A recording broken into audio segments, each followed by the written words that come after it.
Welcome in, everybody, to the Paladins Pro Circuit Community Broadcast. I'm Fawn, but this time it's not the usual. It's not Kresnik. It's actually Dulcin here with me. Good to see you, man. I'm actually Yeah, really man. glad to see you be here, as well as Cass with me on the last set of the day in North America. Europe, Brazil, those are all said and done. North America is where we are today with YeezyPogChamp versus Team Project.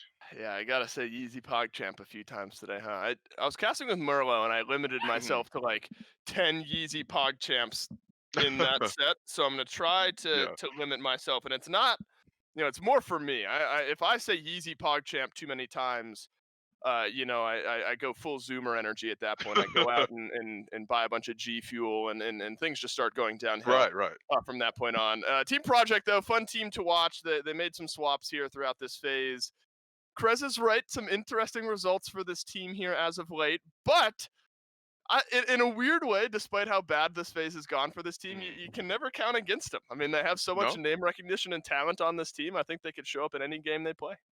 I 100% agree with you. And like you said, before now, there's a lot that led up to the point that in which you would make that statement. You wouldn't expect that at first, seeing the names that were on the team of Team Project to not be performing in the way that you would expect such big names to be Right. performing. But even at the same time, that's just the nature of how the phase has been going overall throughout the regions. But we can take a look at the map bans, and it's actually Yeezy PogChamp ended up banning Warders and Warders Gate and Ice Mines, All while right. Team Project ended up banning Bazaar and Fish Market on their side. So, I mean, that's very interesting to be able to see that. I mean, Yeah. Ice Mines, not necessarily a ban that we've been seeing too frequently. I mean, it seems like people were more comfortable on it, but I guess Yeezy don't want to put that in the map pool. Yeah, I think Ice Mines is a pretty a pretty specific kind of vibe that you and your team want to have to go for. I mean, the mid fight kind of determines that map. If you're able to push it in, obviously you're feeling good. It's kind of a gamble in my eyes. It's very very split kind of on the way those types of maps can go. So if you're just feeling confident in how you are, you don't want to leave anything up to chance, then maybe take Ice Mines out of the pool. I'll never disagree with it. Mhm. Let's get some variety here. So nothing too wild that Ice Mines gets taken away for sure. Right. Well, Ice Mines may be gone, but one thing that nobody is surprised to see in the ban column at all, well, not surprised to see popping up again is what I should say. It's not never going to end up in the ban column. It's going to be Bright Marsh is where we're going to be heading to map one. Really, really just a common courtesy at this point to either pick Bright Yeah, Marsh or Jaguar Falls first. I mean, that's what it seems to be. No matter what region that you go to, everyone's going to right. pick Bright or Bright or Jag at some point. But Grover in the Agreed. ban column, very interesting to see that be banned first out, especially with different I picks. agree. This team project team has loved this Grover pick though in kind of a variety of Mhm. compositions. I feel like if I'm remembering correctly, they like playing this Grover as almost like a second healer in a few Right. of their comps. So and in that regard, I think it's a very team specific ban. It's also good on Bright Marsh, but I definitely am surprised to see it instead of a Genos or a Corvus or something like that taken away. But the Grover tends to be kind of the core of some of the interesting drafts that Team Project throw out there. So maybe that's why you take it away. Over here in North America, as Ramsey will all let us know that Torvald has been a very popular pick here in this region as well. So I think Easy PogChamp have done a good job of doing their homework and in getting those bans on the board where they should be. Take away some of those important North American picks and lock in a Genos for yourself. I think they've started off well. All four of those bands already in the ban column as we have Genos first on the side of Easy Champ, Rom and Corvus. So you've got a little bit of dive on the side of Team Project and Corvus to be Yep. able to keep everybody alive. That survivability and that sustainability that both Rom has naturally and the sustainability that Corvus is able to provide is definitely something that I would be worried about if I was on the side of Yeezy PogChamp. But Mm-hmm. Fernando and Droxus is how we're going to round things out as the first three picks in terms of the draft here. What do you imagine Team Project will respond with, or what can you see sort of forming for the case? Yeah, I mean, they have a Corvus and a Rom, so that shows maybe the tendency to want to play aggressively kind of further forward here. I mean, the Androxus definitely throws a few picks through the loop, but Mhm. obviously you need some damage dealers. So, damage dealers that can follow up on a lot of the space that Rom is going to create. Eevee, I think, definitely fills that void very well. And then a little extra tankiness. Admittedly, I didn't know what direction Project were going to end up going with their draft here, whether it could have been extra DPSs or something a little bit more standard. So having the Inara definitely makes things a little bit clearer here. They'll send the ROM with potentially the Eevee or someone else to create space on one side or the other, and then the Inara so good at just locking down point capture and building up that percentage for their team that Project will likely have just a percentage advantage in a lot of these fights. Survivability does come to mind, though. I mean, there was a lot of damage and good lockdown that YeezyPogChamp have on their side. Androxus is definitely going to be setting up some dominoes, knocking them down. Strix there as well. I suppose it's my fault for forgetting that the healer that Project liked to match with that Grover a lot was this Furia. I mean, this is just their MO. They get the Furia, they get an Inflame, and they just run at you. So I think they have an okay draft for doing so. I'm a little nervous in the damage department. I mean, it's an Eevee and a ROM. We've seen Inara do okay damage numbers, but going into a Strix Androxus, even a Khan, with a Genos there marking them up, I'm nervous at their ability to keep up without the Inflame online, because Team Project have drafted something that works well with the Furia ultimate there. But if you're just talking standard skirmishes, unless you're consistently getting in onto the Strix and locking down the Androxus, I think you're gonna have a tough time. Yeah, and I think that's what's interesting about Team Project's draft is that you don't have that sort of free-form damage on in most of the Right. cases that you see these compositions. All you have is the Eevee, all you have is the ROM, but maybe they won't even need to, Dave. Maybe They they might just not. outlive them. I mean, maybe YeezyPogChamp, when it comes to the long run, are just going to end up falling flat in terms of a lot of these more so skirmishes because you'll have Corvus and Furia to back them up. You'll have these burst heals Hmm. that are going to be important in skirmishes, and even though the damage amp, of course, it's something that everyone has to consider, no matter what team you're on, no matter whether whatever opinion you hold about Genos, that 15% damage amp is always something powerful that you have to be able to answer with. And personally, a little bit I can see it. I think that Team Project's draft has plenty of capability to sort of last long enough in these extended fights against YeezyPogChamp because they have a Genos at their back. Genos is still a healer, albeit he has weaker heals than both That's a Corvus good and point. Furia. I still think that the Genos might fall a little bit flat in the long run of things because these skirmishes are banked off of the fact that Genos might need his damage dealers to kill them instantly. But you're not going to burn through Right. an and a ROM that quickly. Right. It's not something that you see happen. No, and I think that's a great way to sort of play devil's advocate to the earlier point I made. I think Genos will win you that fight immediately, Mhm. but if you don't win it right away, I think you're right there, Fawn. I think Project have enough healing to keep them in the fights a little bit longer. Well, YeezyPogChamp versus Team Project Bright Marsh is where we're heading first. As I said it earlier, but just to mention it again as we head right into the game, 15% Yeah, yeah, on yeah, the yeah, yeah, Luminary yeah, buff. yeah, yeah, yeah. Sorry, I just love the way Everything. Craig Oh, yeah. spiraled it down. Yeah, yeah, yeah, yeah, yeah, Yeah, yeah. yeah. There's something to say. Honestly, that's great. Nothing too different on terms of the talents, in terms of whether they've been picked differently or not. Everything's been pretty standard so far, but we have the first engages here on the sides via apartment. Frog blinks in, of course, makes his way right back out thanks to Wormhole. Trying to see if he can find any sort of damage onto the enemy team. Yato, of course, is playing on lid where Frog is, but G-Bunny, Frog, both caught out in a precarious position here. Both of them are going to go down, but 54% already for Team Project. Beautiful headshot from Yato and an even better kill. Watching for where Cuss is going to go and takes him out of the fray. 54% to 9. Team Project have been garnering percentage for themselves despite them losing that fight. Right, not surprising though. I mean, you have an Inara and a double healer, so that's where Project is going to want to win some of the early fights. It's really on the scoreboard, but they literally haven't gotten any kills. That's what we were nervous about. Is if Project get this Eevee locked down and YeezyPogChamp all stick together, otherwise, who's going to be doing a lot of the killing? We haven't had a great answer for that yet. Yato Acosta on this Androxus and Wadak there as well has been doing fantastic up to this point. About to pick into the back line on Cuss once again.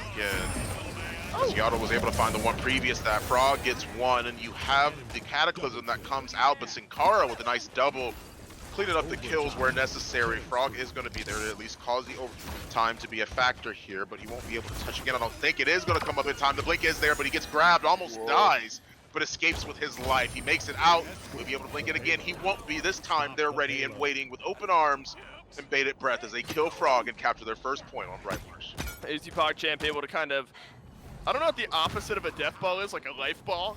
A life square is what YeezyPogChamp positioned themselves like, kind of around that point. Once they get that numbers advantage, they realize, all right, if we stick together here, this Eevee won't be able just to sort of pick us apart. Once Frog has to dive in alone time and time again, it's a losing fight there for Project. The reason Project were in it that long is because they built up big percentage early on there on that fight, and YeezyPogChamp, I think, played it so well around the stretch. Frog's got a lot of weight on his shoulders here, man. I mean, he's got to find a way to dive in onto Mwadak in the back, which is just not easy to do. Yato Acosta has done a fantastic job of limiting it. Zakara immediately overpowers Rom, tosses him off the side, and now he set his sights directly onto Furia in the back line. They take care of him, and now the one remaining target is Ancient, and he's gonna go down.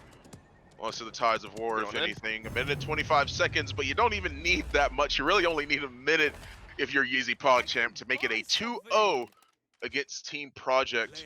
See like the slash lines here. I mean, you have 3 people on YeezyPogChamp that are undying on blue team. 12 in terms of a streak, 9 in terms of the overall. I mean, that's just ridiculous. Right. I mean, and the flip side of that coin is that Team Project has 2 total kills. Like, you know, the damage numbers heavily lopsided. I think Frog, through not necessarily any fault of his own, is halfway down on the damage charts. You're always right. I mean, he has 11k damage. I mean, the Inara and the Rom are ahead of him in that category, so that answers some of the questions about where some of the extra damage will be arriving. But I mean, the way I effectively see it is if this Eevee gets killed off first, I just don't know if Team Project have the legs to get back into the fight. Here's where this can get tilted, though. The Inflame can give you enough of an advantage. Moves into the back line. Frog with the Wings of Fury go in, find that kill, and G-Bunny gets lifted up thanks to Genos to make sure that they stall this out for a little bit longer. Nara moves in. They want to provide the support. Cataclysm immediately followed by the Fernando ultimate. Keep them all alive and find a way to peel them out. Void Grip once again. Beautiful peel. One after the other on the side of YeezyPogChamp, but 81% for Team Project. No one has really been able to touch. Fernando has to go around. He manages to get the touch, but they kill Frog in the back line. Same thing can be said for Yato as soon as he tries to move in and see if he can help Matthew out on the objective, but 99% through time and space finds one in the back. Cuss Cutie goes down, and now you have Inara directly on the objective. She has to find a way out of this one because the Earthen Guard is gone, but you can't get out when you get Void Grip. Well, now it's YeezyPogChamp playing catch-up. I mean, that is largely a fast cap 99% there for Project. And Frog staying alive, finding an Ice Storm in the Inflame. Frog got things started off perfectly. Oh, that is brutal. Sin Cara's had a fantastic game on this con, and it is just going to get more difficult now. 75% for YeezyPogChamp and a numbers advantage. Things are looking good. He has to jump down, see if he can make it to the point. Inara is going to be the one that obviously contests, but Frog dies on the way in. Now you're facing a 4v5 scenario. Ancient has to back off. He used the Earthen Guard to get there. Now if he doesn't back off, he's going to go down just like that. Sin Cara comes in, swoops up the kill, and G-Bunny gets grabbed immediately. My goodness, this is the worst situation that you can see a Rom in at all. I don't think he's moved. Every time he puts one back foot behind him, he's about to sprint, take off. He just gets grabbed or stunned or whatever the case may be on the side of YeezyPogChamp. They are locking him down. He can't get anything started. Yeah, I mean, he's fighting into a lot. I mean, Genos alone, the Void Grip alone is a tough matchup for this Rom. And then you got a lot of the counterplay that the rest of the picks can bring. Suppose an overpower will help out. That is ridiculously fast charging on that, it feels like. I feel like he used the overpower like second. Yeah. Maybe a seismic crash into Sin Cara will finally give somebody an advantage here for Project, but I mean, this YeezyPogChamp draft just does not want to slow down. They got damage from the back line, they got damage in the front line, they've got locked down hell, even the support is getting involved. This is an uphill battle through and through. Minute 30 seconds still remaining, but I bring this up because it's now 5 seconds away from how they ended this last time, although Team Project, you could say they held on for about a couple seconds more, if anything, but it seems like they want to put this one to bed. G-Bunny makes it down, but thanks to the second health bar from, he's still going to keep himself alive for a little bit. And the defensive Inflame, they're still playing into it regardless of how the fight has gone. Now they're holding on. Now it's looking towards to be it's looking to work out for Team Project as Matthew Yep. has to back off. He has the ultimate for Fernando available, but they can't keep on fighting. They have to play this more relaxed. And that's where Project can find an advantage. That's where this composition has had the advantage, is in that ultimate department, because you're just not going to out DPS a Genos with an Androxus and a Strix. It's just not going to happen. So you have to time your ultimates well, or else this happens. Mwadak is left alone and he just walks at you. This is terrible for Project Spawn. I mean, they've lost everyone. Everyone's staggered out. This could just be the game. Yeah, I mean, Earthen Guard goes up, but G-Bunny is there. One more overpower for the road? Nope, doesn't seem like that's going to be the case at all. He almost went for it on Cuss, but he makes it out thanks to the projection, but all he does is get picked off on the cart. YeezyPogChamp, 4-0, first point on Bright Marsh. And you know, I think that is, we saw the writing on the wall a little bit there. It said YeezyPogChamp's draft is just a little bit better. And then, you know, then it said PS Project, unless they have their ultimates, I don't think they can really fight. I mean, it was really weird how this all just appeared on my wall, and it was written right there in front of us. But YeezyPogChamp, I mean, in you know, I hate to rehash some of the same topics, though it's a quick game, so it probably seems like I said everything just a few moments ago. There's just too much. I mean, look at the damage numbers. Highest on the team for Project ended up being Ancient, and the lowest outside of Ball and Berry was 45,000 for Matthew. So you have 4 people, or 3 people rather, on your team above Ancient the Inara, and then you have 4 people above everyone else. I mean, there is a such thing as too much damage to fight into. I mean, YeezyPogChamp don't feel like they had too much, but there just wasn't enough confirmable damage, I don't think, for Project this time. And that's not even considering what we talked about a little bit, which is the lockdown. Look at G-Bunny, 2 and 10. I mean, time and time again, whether it's an overpower, whether it's even a void grip, hell, you got sniped, you know, little damage, maybe through time and space connects onto him. Whatever it is, seemed like YeezyPogChamp had an answer for it here in this game. I think you just scrap that game if you're Team Project, and you go back to the drawing board for game 2.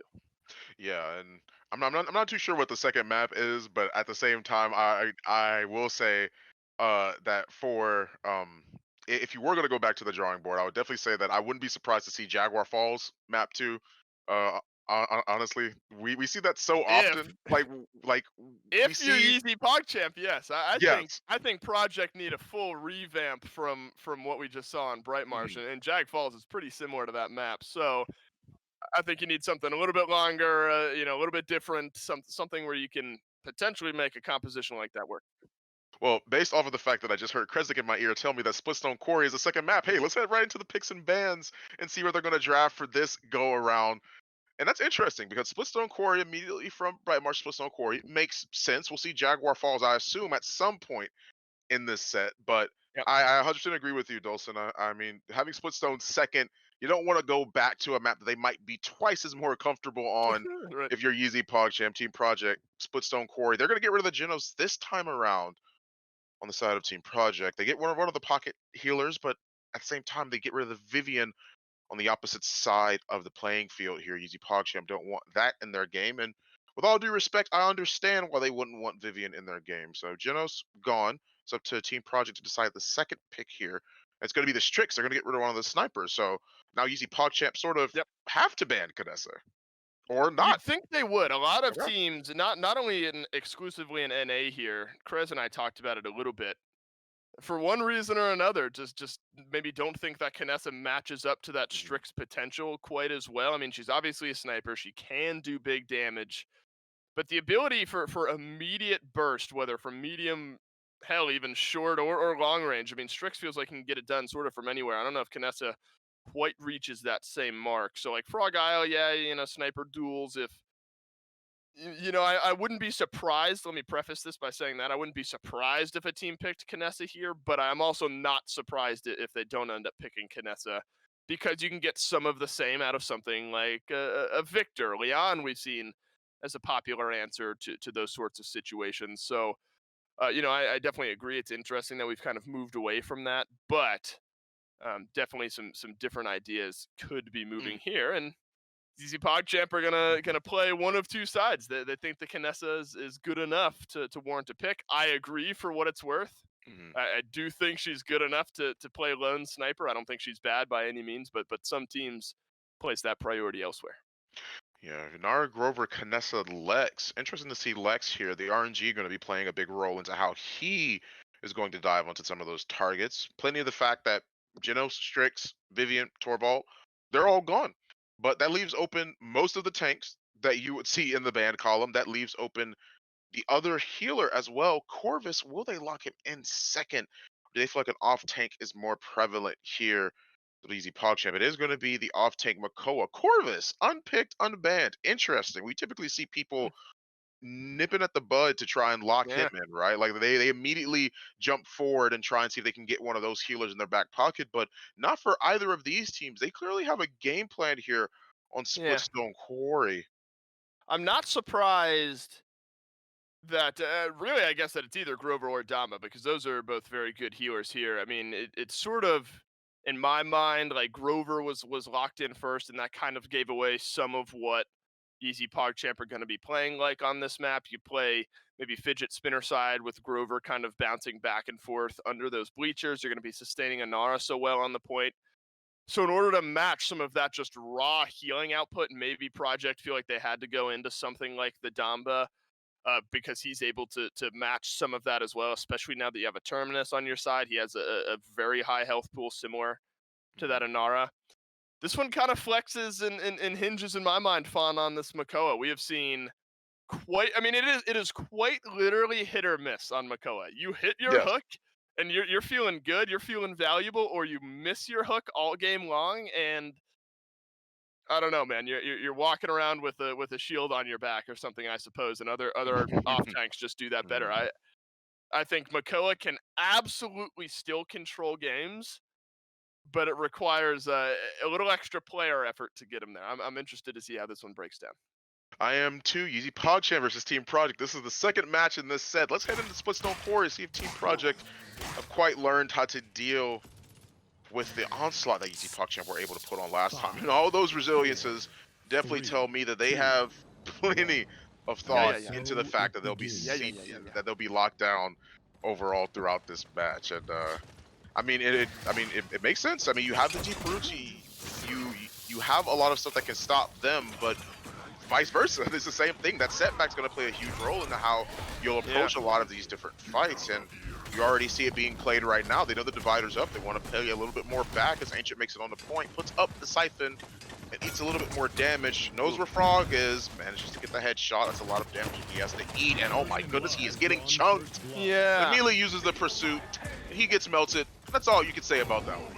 Yeah, that's a perfect target for Mwadak to have. I mean, that's where you're going to be doing a lot of your battling, and Lex gets the ideal target. I think he re-rolls it there to end up getting it over onto Frog. But you just do that. Once you get the Androxus as your target, you're going to be winning those trades, especially with Discovery as the talent that he ended up locking in there, so it makes some sense. And now YeezyPogChamp, they have this control. Once you gain control, once you win that early fight, it's going to be very hard to take away from them. Team Project, though, one final push at a chance.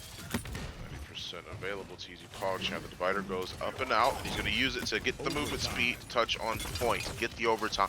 That's what they wanted. Witch gets one kill. Sinkara goes down. 21% already available for Team Project as it's now steadily climbing. That overtime touch was enough to allow them to gain more percentage, see if they can close the distance. But the distance is steadily being closed on G-Bunny. He's trying to back up. They don't want to give him. They don't want to give him a chance. Not a chance at all. Yano Acosta triple kill. Go ahead and hit him with at least the 180 quick scope is what I would say. Not necessarily a 360. He didn't turn all the way around back to where he was before, but he did manage to hit it as soon as he dropped down. That's all the type of play that you love to see. YeezyPogChamp cement their first point on Splitstone. I talked down potentially Kinessa's ability to do that type of damage from that close, but look, if you're connecting your shots, still there. I mean, you get the double, you drop down, finish things off with a triple.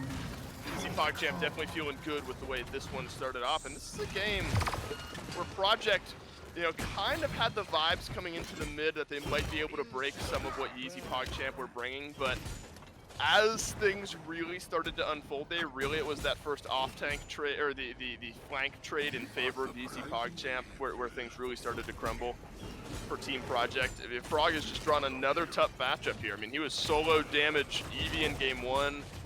Now he's got to fight into Alex here on the flanks in game 2. It's going to be difficult. If the Lex can continuously win these trades, very difficult game for Project. Kara, already wreaking havoc in the back line. The Ancient Rage is going to be enough to move all the way into the back, get those kills, make his way back out. Marduk with a double, though, thanks to the Retribution. That's going to be a good look for YeezyPogChamp overall, as if it wasn't already good looking enough. But it's still going to keep paying off in dividends for him. Beautiful hook from Sin Cara. And then you have Marduk making sure that he submits himself with the kill. Divider goes up, and G-Bunny's trying to push. He's trying to stop him.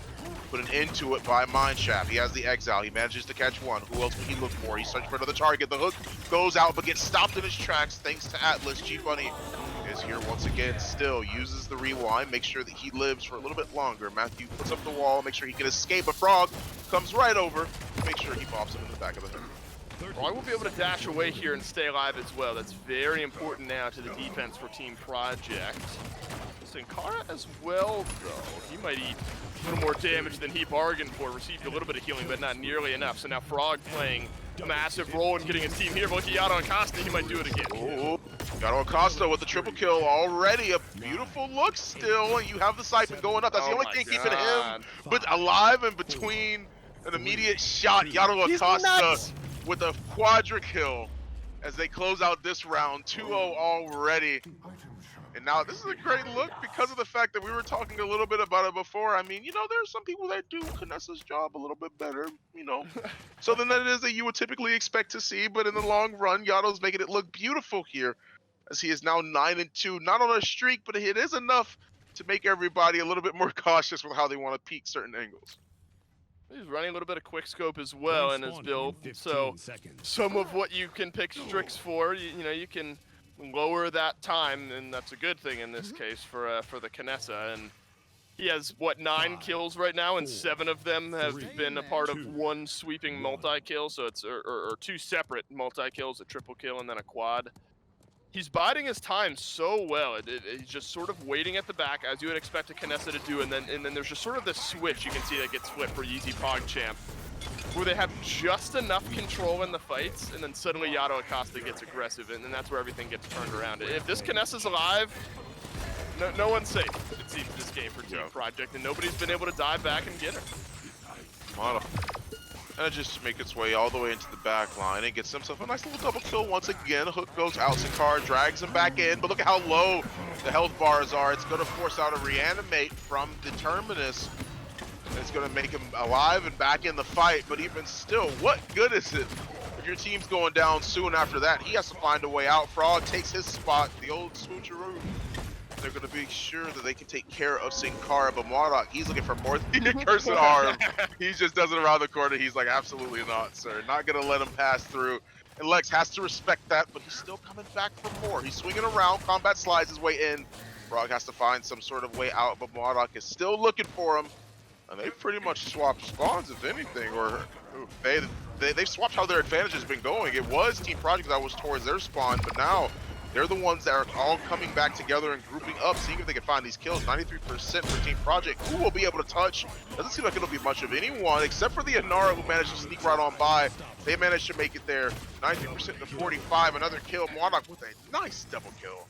Once again, all these doubles, all these quadras. I mean, it's so good for YeezyPogChamp to have this plan in their back pocket. They know how to play this draft. Like, they've definitely played this before. Yeah, control is the key word here now. They only have 10% more to control before they capture their 3rd point of the game. Frog has to dive in early here. Now, no more reversal. Seismic Crash could be there, and that'll set up YeezyPogChamp well. Already tosses out the mine once again. They're now looking at G-Bunny. G-Bunny can't escape because he's crippled and by the fidget spinners, which goes down soon after that, and that's pretty much a full-on team wipe with a couple of members now respawning. They were able to pretty much wipe out everyone on that mid, and now they've got some staggered out respawns on the side of Team Project. Now Frog's trying to see if he can find a better vantage point to see if he can find any damage into the people on YeezyPogChamp, but in the long run, Witch is going to be the one that goes down. Because Cutie soon after that, Yato with a triple. Will it be another quadra? It is, baby. That's going to be a quadra kill for Yato Acosta, the second one this game. The headhunter himself hunting heads and making sure the bodies drop. What the hell is going on? I don't know. I don't know. This guy gets a quad and then a triple and then a double and then a quad. I mean, it's nuts. The way he's playing, nobody has been able to have an answer. He's moving around too well. That is one thing Strix does not have. If you want to play a sniper who's also mobile and can spin fights around, then Knessa's your girl. That is what Strix does not bring to the table. He's got to be where he's at outside of some stealth, and this Knessa has just been hitting the mark in these mobile fights where Team Project are all facing one way or another. I'm able to hold here because Project are going to be able to hold on the defensive end as well. But the mobility has just been too much, with Frog being largely locked down by whether it's a hook or Mwadak on this Androx, or on the Lex rather, whoever it is. They've just kept this Androxus out of the position to dive into the back on Knessa, and it's just gotten things all out of sorts. Yeah, every time that he does this, see, I was just about to say, every time he's up there, Frog is using the cover to the best way that he can, because the minute that he knows that he is up there, Yato, he don't miss. We've already established this. He's made a quadra kill twice. He don't miss in its entirety. So I would use a reversal immediately the minute I saw him too. But speaking of this, Sankara in the back, they found 2 kills, but he's wreaking havoc. Will Madamba go down too? If he does, that might be a problem. He's not going to, but they force him to retreat. He is still in the back though. No one's really seeming to back up, seeing if they can try and help him. There we go. Now we're getting some people that are looking around. Beautiful hook just to stop him from jumping right on in. Matthew finds 1 kill onto Frog. They've been able to trade things out time and time again. Can Matthew make it onto point? He does, but Mineshaft looks like it's going a little bit awry. Yato goes down. There's 3 of them that were on him, and now they have to move to the back line. Mwadok is getting taken care of. G-Bunny is there. He moves in the back, gets that kill. G-Bunny with a nice double kill as Matthew goes down soon after that. Now you have Sankara, and you have the Grover all the way underneath, but they're not going to be able to live for much longer because the fact the round's already over. Team Project managed to defend successfully in what seemed like an onslaught. I thought Yeezy were going to roll that one in. It almost seemed unstoppable that somebody could just make it work for them.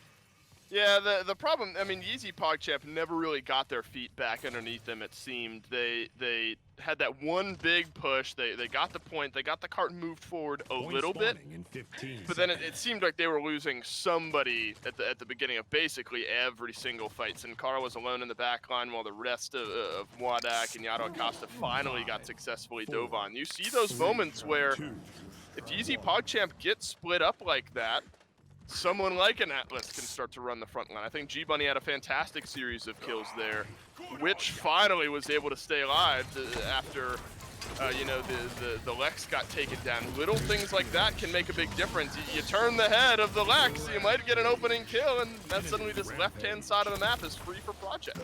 So look for them. Yato wins that trade against G-Bunny, as Marduk got taken down a few seconds earlier. Wasn't able to quite stop him. The Divider's playing a huge role. Here we go, Headhunter once again. Victor goes down almost instantly. Don't peek, cuz don't you do it. And he's gonna get hit and lowered to less than half HP, which forces him all the way back. And now they have to wait for the out of combat healing to be a factor here. Yato, this is such a bold angle. This is like a combat type of angle. Right, exactly. It's like there's nowhere for him to hide if he needs to. Of course, he's going to take the teleporter out, but even still, that's a testament to how confident YeezyPogChamp are. You wouldn't stand all the way out there in the open if you didn't feel like you weren't scared of who was about to peek you. In the long run, I think he tried to pull him into the fidget spinners. Not going to work out for him, though. They do have the reanimate. They managed to take care of one. Volaberry is down. They don't have a healer anymore. That's going to be good for Team Project. Seismic Crash goes out. Barrage. So many things. Marduk is there to make sure that he finishes off Terminus, but not after the reanimate, only beforehand.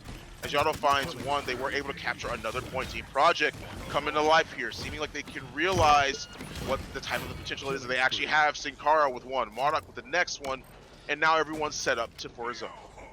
That's just like difference in early picks there. I mean, the moment Volaberry died, so much of this team YeezyPogChamp's draft revolves around fighting close to one another, setting up kills for one another, and then also healing a lot of people all at the same time. So the moment that Grover got picked off, it was always going to be tough sledding for YeezyPogChamp. Kind of back to your thoughts, though, on the Kness. I mean, you're absolutely right. I think that positioning yourself on top of bleachers over there, you never see it with like a Strix because you're stuck there, right? I mean, that's if you're there and the enemy team starts to push up on you, you have to stay, and you're likely going to die. There's no cover there. But another small glimpse into what Knessa can bring. You pointed it out as well, in that you just kind of turn around, you teleport away, and you reposition yourself so well. So those are the small things that you still might pick a Knessa for. In a map like this, where mobility is key and moving yourself to different sight lines is very important, a Knessa can absolutely still work. And there's a funny moment. I mean, it's a small counterplay, very specific, but Witch brought up the goggles for the barrage, and then Knessa just said, I don't really care, I'm going to snipe you through it anyway, and took him right on down. So there are these small moments that definitely still work. Unfortunately, Team Project, they have got a lot of time burnt off this clock here. YeezyPogChamp have not really given up much ground at all. And it's such a hard team to fight into. I mean, fighting in to a Makoa hook and things like that is never going to be fun. Okay, he gets tossed out. He managed to find the kill onto Mwadok off of the back of a Dread. Maybe it is. Yeah, I mean, yeah, maybe it is. The grenade gets tossed out once again, Witch with a nice double kill as well, as Victor has now cemented himself in terms of DPS. He's been able to find those kills they've needed, but they're forced back for the first time in the set. YeezyPogChamp looking for an opportunity to try and see if they can sort of fight back here. Yado fighting a nice shot onto Victor. They know they're by Mineshaft. They're trying to see what they can get out of their positioning, because they have to play a little bit more defensively. That cart is rolling in, and it's rolling quick, especially if they don't stop them in time with the accursed arm as well. You have the Androxus that you have to keep in mind. He might have his ultimate or use it at any sort of time. With overtime being a factor, though, that might be a bit of a problem for Team Project, I would assume. Not Team Project, YeezyPogChamp, I would assume, unless you're Yato Acosta, and therefore you kill two of them, and then Mwadok kills. Okay, never mind. Whatever. YeezyPogChamp, 3-2. There we go. They've managed to defend successfully, and now Team Project have to capture another point and see if they can convert it, or if they can manage to capture 2 points in a row. I have no idea how this game is even 2-3. I mean, look at the KDA. It's 18-7 for Mwadok, 21-5 for Yato Acosta. It gets worse when Sin Cara is also 10-8. I think Sin Cara has been kind of an unsung hero here in this set for YeezyPogChamp. The frontliner has just been doing such a good job at controlling the front, especially on a pick that we don't often see in the Makoa. And in game 1 on the Con, he absolutely tore Team Project apart as well. The big takeaway there is sort of the overrun of the left-hand side of the fight. Both flankers kind of went elsewhere, and that left G-Bunny able to work his way in, find an opening kill onto Mwadok, and then turned around, nearly killed the Yato Acosta, but what he did do was force that Knessa out of the fight. So little moments like that, especially when you have fast cap, and now the every other tick is fast cap for Team Project here in this mid-fight. There's some backline dive. Yato Acosta nearly wins it, but Frog is able to get the kill, and that's a big advantage now for Project. Now Mwadok's trying to see if he can take care of Cuz before it's too late. Sin Cara already finds one, but Frog is like Scooby-Doo, if anything. They're trying to chase him down, but the villain keeps escaping. If anything, they finally manage to catch him towards the end, and they take care of Mwadok. Now Sin Cara has to back off. He got 2 kills. Almost like every time he manages to kill the Terminus, that reanimate is there. Same thing for the Temporal Divide. It's really, and Nara has to try and see if she can stall for as long as she can, jumping around on point, just seeing if she can make it hard for them to live. Mwadok moving in on Frog, finds the kill, and now Terminus is the one that he has to be looking at. This is the problem with Retribution, is that when it comes to fights like this, you can't pick and choose who's going to be your bounty target, so you have to hope for the best. Yeah, right. I mean, you're kind of left out to dry there in some of those moments, and at the very onset of this game, he got kind of lucky with where that target ended up falling, but unfortunately, as of late, has not quite been as lucky. Like Sin Cara hasn't been as lucky at pulling anyone into the fidget spinners here just yet. Now, there's a retake attempt for YeezyPogChamp. This barrage will melt down some good damage, but hasn't found as much value as the rest of them had for Witch. So big ultimate now down as YeezyPogChamp have regained control of some of this space. You can't lose anyone here if you're Project. You need a full-on regroup to give yourself the best chance at fighting back in and extending this game. Nice persist to 63 so far. as now Inara has to make sure that she can stay on point for however much longer her health pool will provide, honestly. Tenkara tries once again the full Terminus into the Phoenix finish, but it's not going to be enough. A Cursed Arm, all 3 charges used, and pretty much blown directly into Inara. So now you have overtime, taking down slowly but surely. No one else can really touch. Yato is in the back line. CMV can find some sort of hit.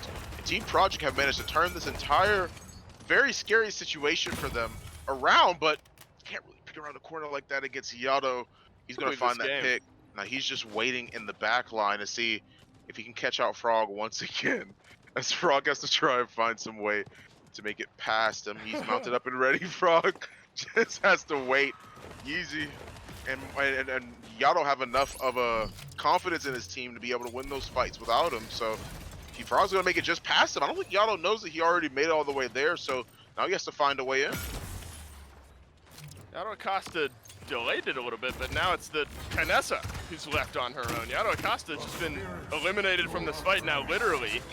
Maybe more beneficial now that he's able just to rejoin his team for free in the next 5 or so seconds. But Team Project, they've started to find a couple of kills here. They've kind of out-deathballed what YeezyPogChamp were doing early on. The lockdown with the resilience coming online for Project hasn't been as consistent.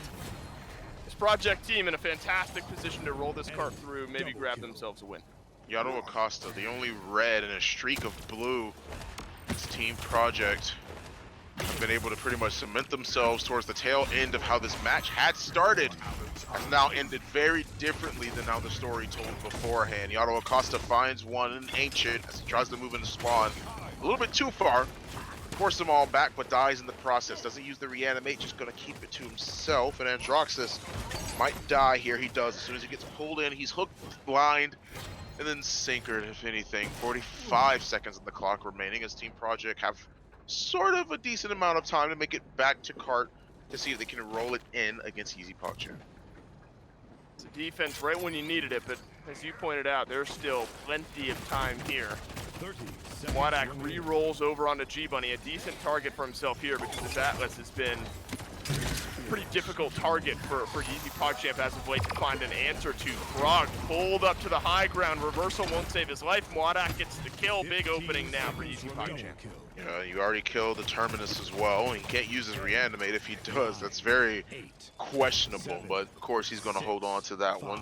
Not going to be able to build it fast enough in time for the next round, because this is going to be it. This is going to be the last remaining point, but Frog makes it there. He causes the overtime touch, but it doesn't look like anyone else really wants to move in. Now Ancient will, as he manages to make it all the way to cart. You have plenty of damage to provide on the side of Team Project, even without one of their damage dealers. But even still, they're losing things 1 for 1, and sometimes they end up losing it altogether, just like that. YeezyPogChamp make sure that this is stay tied at a 3-4, and it comes down to the last point fight on Splitstone. And a couple members of YeezyPogChamp just a few kills away from breaking that 30 mark. Finally, Witch and Frog have moved themselves into the positive category. Yato, Acosta, and Wadak haven't, I mean, they've slowed down a touch, but they still have been looking fantastic here. Matthew has really been the only one on YeezyPogChamp, outside of Ball and Berry as well, that's had a tough game. And that's just a testament to Project of good, maybe target control over these last couple of fights. They've killed off this Grover plenty of times. And then a lot of the control that YeezyPogChamp have sort of crumbles with that. Both healers very close, call it dead even, as far as healing numbers go. So whoever can get that opening pick, maybe specifically onto a healer, is going to be so much better off. And early Whirlwind forced as well. That is tough. For the seismic crash, it manages to go out and finds one of them. And that converts itself into a kill. Cuss, Frog, G-Bunny all down. 3 members missing. 4th one is missing as well. As now you have Victor going down last. Mwadok with the triple kill on the Lex. Going to be able to provide enough support to his team for them to get an even better zone or go for these dismounts here. Frog manages to drop down. Finds the Inara there. They managed to dismount a couple more people as the score is 72% to nothing so far. They haven't even been able to touch the objective here. The G-Bunny has to find some sort of way, and Terminus pretty much put up that typhoon. They are low. Frog gets sniped out by Yato Acosta here. Tenkara quite low on the back line as well. Team Project Got a lot of ground to make up percentage-wise, but in a decent position to maybe get some kills in this fight. And already they have plenty of time and positioning for YeezyPogChamp to turn this one in.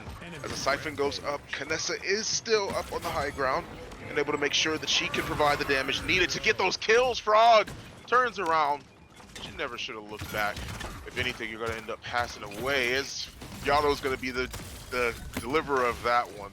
Grover makes his way out thanks to the Vine Grip. 96% to 45. G-Bunny manages to use on rewind, but the Headhunter gets popped, and they have complete control over the objective. YeezyPogChamp make this one a 2-0 against Team Project. That one kind of feels like a tale of two Knessas almost, where Yeah. I mean, that is a long game on Splitstone. This one goes Right. over 20 minutes, and it's sometimes hard to think back, but this game is on the doorstep earlier on. YeezyPogChamp ended up getting the win, but remember when the Knessa had like 2 quads and a triple and like back-to-back-to-back fights, and this game seemed all but over. There were good enough adjustments from Project to kind of shift where a lot of that focus was. They eventually were able to slow down Yato Acosta. Some of that mobility, I think, which really hit his stride in the mid game there. That Victor, especially the barrages, were able to pick out some of those priority targets. But unfortunately, the most important fight, if you're going to push it to 7 points, you got to win that final mid fight, and that's where things really started to fell back in place for YeezyPogChamp, and Yato Acosta was left untouched down the stretch. Wadak, I think, had some good trades there at the end as well, and ultimately just too consistent. 188,000 damage for Yato That's Acosta, all the right. most in the game. Yeah, I mean, I guess it is kind of okay. I mean, especially when Witch has a 4,000 less than what Yato has, almost 5K less than what Yato has.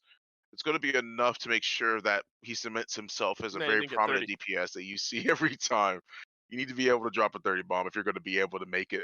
If you're going to be able to say that you're worth the salt, Marlock, I mean, come on, man. What's one more kill, if anything? 29, 13, and 24. You can't complain about that performance. Sure can. 27, 9, and 20 as well. Plenty of beautiful slash lines on the side of YeezyPogChamp.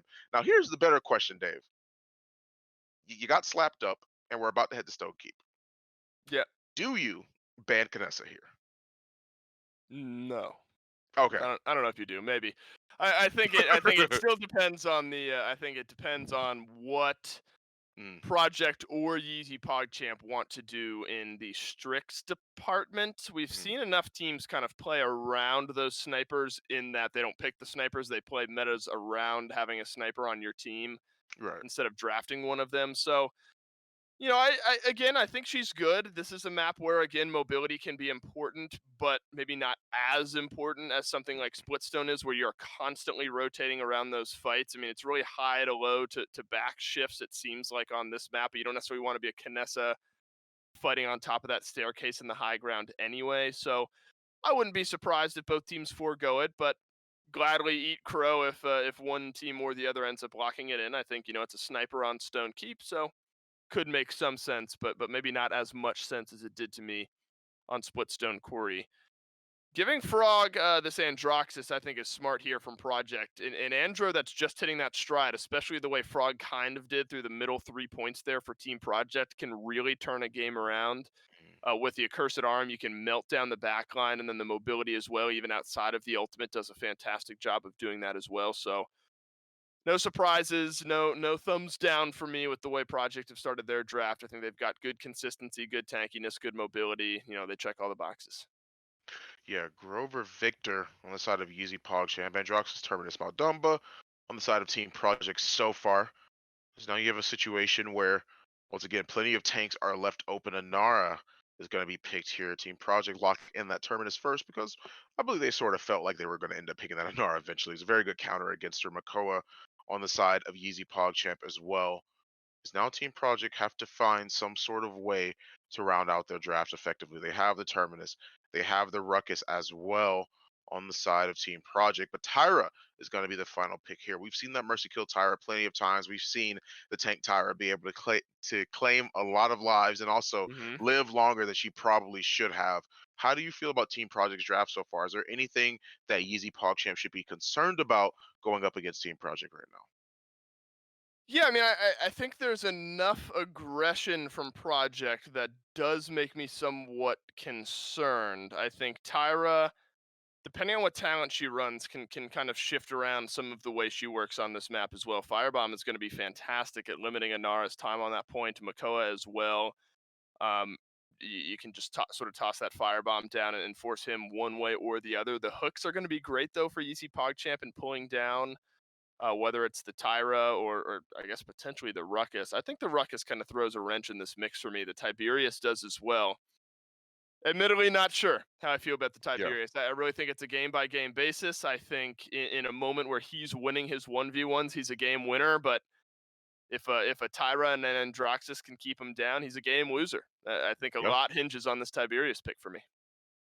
I could see that being the case. I mean, looking at both of these drafts once again, I mean, you have the Tyra to sort of shut things down. Whether she goes Burn Monsters or she goes Hunter Party, she probably won't go either of those. She'll probably just end up going Mercy Kill. But it depends on how much pressure they want to apply in the back line. They feel like they do enough damage, then fine. That's completely Right? fine. They'll just stick with the Mercy Kill. They'll probably go with the tank. I can see it being either of the other two talents as well, but that's neither here nor there. Team Project versus YeezyPogChamp. They got close last time. Will Team Project actually deliver here? Stone Keep as we head right into the game here. Nothing too different in terms of talent so far. Hunting Party. Oh, cool. Yeah, I think Hunting Party, absolutely can work here. I think Tyra's actually in a pretty fun spot in that you could make an argument for all three talents, right? I mean, some might work a little bit better than other. We've seen Hunting Party for a little while, and I think makes some sense here. Favored Quarry at 5 is just going to find more value for all of those marks for your team. Unfortunately for Frog, he exits stage right as YeezyPogChamp have all stacked up with one another. This is where I want to see a Firebomb make a big difference, where early on Matthew is just trying to garner percentage on the back end of one kill, and there's been a good answer from Team Project in forcing it back. 50% to 3 so far. Team Project are now finally starting to make sure that they lead and have their team fights pay off in dividends here. Ruckus jumps up. The aerial assault is going to be enough for him to try and move up and then get out. But it doesn't look like he's going to force an engage on that. He just wants to know where they were. Force a little bit of damage onto him, and then you have a situation like right now where they have to respect around that corner. G-Bunny in the back line once again, trying to see if he can find any opportunity to keep lowering them. Lower health means that you can't really try and contest on the objective. You won't be able to stand on point for as long, even with the healer. So you got to be careful with how you play this. Matthew finds one on the Ancient though, 42% to 69. This has been so far decent for both teams. I don't think anyone has a lead over the other, only in terms of percentages is that truly the case. Yeah, it's kind of a no-walk zone right now, down onto the point, but luckily elsewhere, big damage numbers for YeezyPogChamp. Yadon Costa makes his way up to the high ground. This is the Tiberius that I was excited to see. His ability to outduel almost anyone is near unrivaled, and YeezyPogChamp will end up taking point number 1. And I like the way that YeezyPogChamp have stuck with this Makoa as well. Largely, I think, undervalued by a lot of teams and a lot of players here in the current meta. I think it's a vibe. It's a vibe champ. Yeah. Like if you're feeling it, you're hitting those hooks, and you know the way your game is gonna go. I think he can be a massive difference maker. But he's on a knife edge. It feels like YeezyPogChamp have a high skill floor draft here between a Tiberius and a Makoa. The hook is how they're gonna try and turn things around here. They drag in one, they take care of the kill. 4 of them already going down soon after that. Maldamba is the last one to fall. That's a full team wipe against Team Project. YeezyPogChamp are still maintaining very adequate control of the situation. So far, it seems like Team Project have been able to do just as well, holding on to what they've got and not necessarily squandering it. That fight went beautifully for Team Project last time, but YeezyPogChamp just found the kills they needed, and the positioning to help them even cement those kills just made it way easier for them. Hexifier goes out, trying to see if they can find one. They find 2. G-Bunny with a double kill, Ancient with one of them. Now you have very little people remaining. Anara, dust your hands off. She's completely out of there. 1 minute and 5 seconds still remaining as Yado gets killed on the retreat.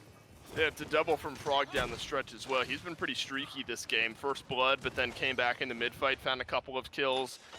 it's how you expect an Androxus to be. Obviously, it's not ideal, but you know, as a Makoa can be hit or miss depending on his hooks hitting. I think an Androxus, if he gets locked down, that's a big miss. But Frog is able to be let off the leash a little bit. He's able to turn some of these fights around. Look at this from Ancient. 3 kills on the board for the Terminus. You don't see that all that often. Team Project, all 5 members on a streak here. They group up YeezyPogChamp in close quarters there, and this is a team in Team Project between a Maldamba, a Tyra, a Terminus that'll make you pay if you're too close to one another. They got some good AoE damage.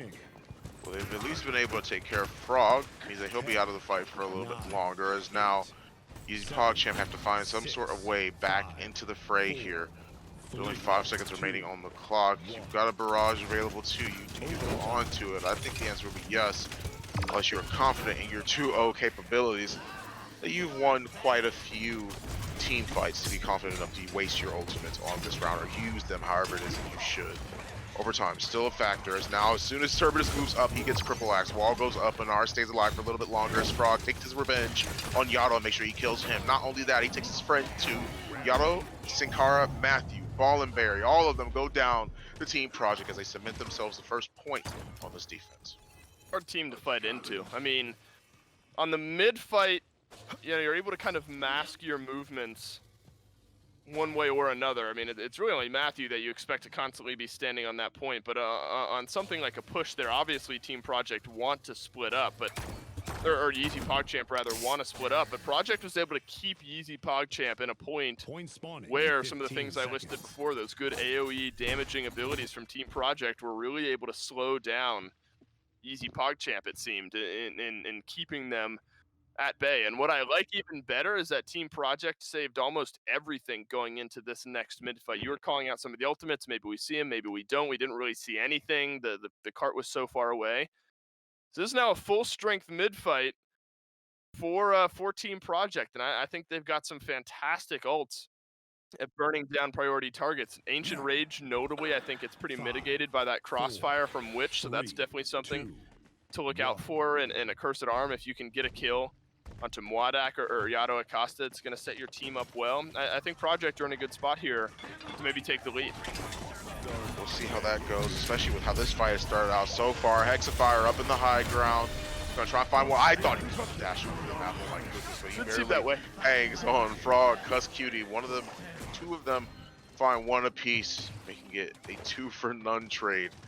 As YeezyPogChamp now have to back up. They don't want to push too far forward, as if they do, they might regret it later, especially since Anar is trying to just move right on in there. The rest of them are getting stalled back. The rest of them have been dismounted. They have to try and find some sort of way to follow through, but Matthew is going to go down regardless of that fact. 1-for-1 trade already. Overtime still a factor here. You have the Ancient Rage. You're going to pop it. You're going to use it. Frog in the back line is being dealt with by Tiberius. Will they find that final hit? They don't, and they go down because of it. Ball and Barry, a double kill, as now Witch has to back off. They have so much percentage of the point for Team Project. They have plenty of time to try and make it back there. Seismic Crash goes out, and they already used the Reanimate as well directly onto the Terminus, but G-Bunny with a triple kill in the back line. He's turned everything around and on its head. 2-1. Team Project has won off of that mid fight off the back of G-Bunny. I love seeing this here, man. What a classic combo is G-Bunny and the Ruckus paired with one another, and it just looked good down the stretch. The Hexifier was canceled pretty early there, but he was still in a great position to sort of whittle away the back line of YeezyPogChamp, and YeezyPogChamp didn't really have that spearhead to find their way back onto the point as they had in some of these other matchups. Ancient, I think, is having a fantastic game as well, really controlling this front line to the best of his abilities. A difficult composition, though, to fight into. I think both teams do. I said that about Project. I'm going to say it now about YeezyPogChamp. I'm trying to decide who's going to be doing most of the diving onto this Victor. I mean, it's got to be Frog, right? Or G-Bunny, I suppose, can play like this. This is where things hinge. If you can get a kill, which you can't, you give yourself a fantastic opportunity to push. So far, all they're trying to do is see if they can find the pick somewhere, if they even can. It doesn't seem like that's working out too well for him. Cuss goes down, and now you have Frog with the Accursed Arm, waiting in the miss. He's waiting for everyone to push forward. He wants to try Let's see if he can back cap this. They already know that Frog is there. They immediately toss out a grenade, and he gets dealt with. Now here comes everybody. You saw Tiberius Please no. spinning his way up into high ground. Everyone was ready to kill him, and they find their kill with a minute remaining on the clock. Now hear me out. Yes. I think YeezyPogChamp could have delayed that kill a whole lot longer. I think they could have stared at that Androxus for 15 seconds until he started moving. I'm obviously nitpicking here. There is a world maybe where you delay it just a little bit further. But now he's rejoined the fight, and he's combined some damage with Ancient to kill off Matthew, though Mwadak saved his barrage for the time being, and a double kill now for the victor, but the cart's still inching its way in. It is indeed. This Frog is once again waiting for an opportunity to see if he can use his cursed arm. No back cap this time, but he will be there for the added pressure. 15 seconds Now 15 remaining. seconds is available to Team Project. There's not much to go here, honestly. Because now you have a situation where Team Project are trying to hold on as best as they can to this high ground, but they're going to lose one in the process. Now, Ancient, he's going to stand on the cart, try and roll it right on through. No one else can really peek up there because of how many people are grouped up on the high ground. Frog gets pulled, didn't die, at least for a couple more seconds, until he eventually falls flat. Yellow cost of all the berry, one kill apiece as well. As G-Bunny still trying to move in, see if he can find that finishing kill, and he does, but YeezyPogChamp, they are going to defend successfully. Damn, seems like both of these teams have just kind of died out exactly at the same spot. Yeah. On the push either time. I mean, really, there's just no consistent high ground retake, it seems, for either team to kind of work their way through that. I think Frog and Yado Acosta both have an equal potential in Points doing won that. in 15 seconds. But there's been enough pushback on either side that has just made it way too hard, whether it's Witch or Mwadak.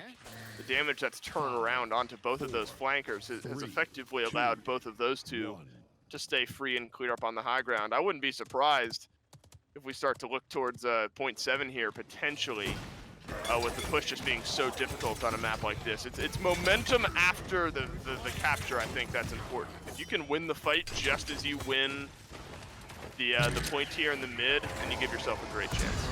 23% for Team Project. The accursed arm is how they want to make sure they can keep on fighting with this one, but you shoot most of it into a shell shield, then you got a problem. G-Bunny in the back line uses the Hexafire to find himself a nice double kill. Now Ball and Berry has to try and find some sort of way out. The kill feed is checkerboarding right now. But Team Project, they are the ones that now have this potential point capture in their back pocket, looking for dismounts. Once they make sure they get the dismounts, you have Tiberius. Can he make it over there in time? It seems like he will. They move and manage to get the touch. They make it, so that way they can cause the overtime in case they go back onto the cart. They find one, and now they find another. On both teams, they get a 1-for-1 trade. Overtime is still available to them, as it now whittles away slowly because YeezyPogChamp are the ones that control now. But even still, beyond that, Matthew is extremely low on the Anar, tries to move on the cart, or move on the point, excuse me, to see if he can stop it, but he doesn't. They still lost the fight on the tail end of that retake. Well, Frog and G-Bunny were just alive for so long in that fight. The Androx is such a difference maker down the stretch, as well as G-Bunny on this ruckus. They did what I wanted to see them do, which was win a big engagement right as they capture the point, and now they can leave the Damba back, try to supply some healing in the meantime. You don't necessarily have to get any kills here if you're Team Project, but just try to start working your way towards something on the high ground that can work. A Dread Serpent, that's a great way to set things up, but Frog, with that accursed arm, hasn't found anything yet. Yeah, 2 minutes available to him. It's Cuss Cutie, Frog. They both go down. Yado Acosta is here as well to stop G-Bunny, but Frog doesn't want to push out there too far with another step. Has to move right back on since he was out of charges, but he's locked in a 1v1 with Mwadak. Ballin drops down, makes it a 2v1, but there's still going to be 2v done against Cuss Cutie, who ends up getting those last hits. 1 minute and 30 seconds that are available to him, but the minute that Anara makes it onto the objective, they have to look at her now. They have to find some sort of way to burn her, but they're not going to have any problem with that whatsoever. In the long run of things, Frog finds one. Ancient finds the next one as soon as he spins his way right into the open arms of Ancient. You have the Makoa there as well. Ancient falls, gets the kill soon after that. Mwadak is still there, but they use the Hexafire and push the card in. Team Project take this first game against YeezyPogChamp. Finally, one of these two teams finally gets a push converted on over. And it was a good Dread Serpent onto the high ground that while it didn't result in any kills immediately, it was just a couple of seconds after that Project were able to capitalize on a lot of the potential that the Dread Serpent had set up there. Behind in the damage categories, Mwadak at 121,000 did 40k more damage than anyone else in the game, but 28 more thousand healing for Cuss Cutie, so small numbers differential there. That's why I think we're starting to see some of the healers in the Grover and the Damba get prioritized the same. I mean, they can do these massive healing numbers, especially if you have a team that's going to be fighting the way Project and YeezyPogChamp were. There was enough AoE damage, AoE healing that I think sustained Project somewhat well there in Game 3 and will force us on to at least one more. Yeah, and I think this was important to keep in mind here is the fact that this is a team project that we've seen consistently struggle as the weeks have gone on in Phase 2. They haven't been quite to form. They haven't really been performing in the way how we mentioned in the very beginning of how this before this set even started, that they aren't quite able to make ends meet in a lot of these matches. But them being able to try and fight back against YeezyPogChamp, catching their first win in the set, that's going to be a great look for them. Don't go anywhere. We're going to come right back after this break.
Welcome back in. A short break, or a short intermission before we get right back into these games, if anything.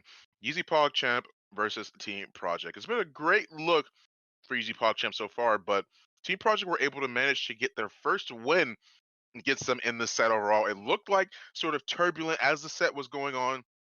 Seemed like Team Project weren't going to be able to do much of anything against YeezyPogChamp, but even still, they were able to make that win work for them on Stone Keep. Jaguar Falls is where we're going to head. I knew it was coming up at some point. I mean, it's Always inevitable does. at some point. Yeah, give him the old Thanos snap there. Yeah. Look, this is all about adjustments for me.